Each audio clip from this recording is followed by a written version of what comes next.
In 1950, India and Pakistan signed an agreement for the protection of Hindus. But within just 1 year, by 1951, the demographic situation changed so drastically that about 90% of Hindus had migrated from Dhaka. During this period, every train carried painful stories of the suffering faced by Hindus. It was 1950.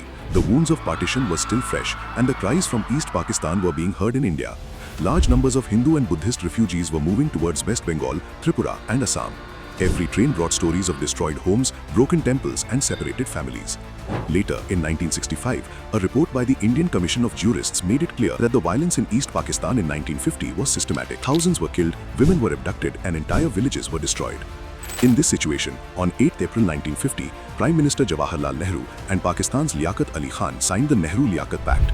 On paper, the agreement looked strong as it promised equal rights, safety, freedom of movement, and return of property for minorities in both countries. But the reality on the ground was very different. According to reports, within months of the agreement, killings, forced conversions, and displacement continued without stopping. In 1950 alone, more than 1.5 million refugees came to India, and during the 1964 crisis, around 850,000 more people fled. At that time, India's Minister for Industry and Supply, Dr. Shyama Prasad Mukherjee, was continuously raising questions on this issue. He argued that the atrocities against Hindus in East Pakistan could not be treated as a foreign matter. His question was simple: if our own people are being killed, can we remain silent in the name of diplomacy?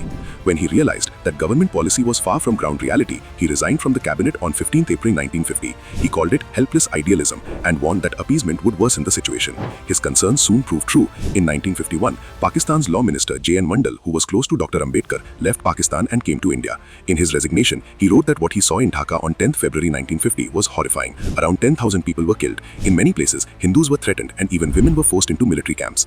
The numbers are even more shocking. In Dhaka, about 90% of Hindus migrated to India. In schools, the number of Hindu students dropped from thousands to just a few dozen. Out of 1,500 shops, only 157 remained. Between 1947 and 1964, the non-Muslim population of East Pakistan fell from 13 million to 8.5 million, a decrease of 4.5 million people. Looking back today, Dr. Mukherjee's resignation was not just a political move. It was a warning that peace without accountability is only a fragile illusion.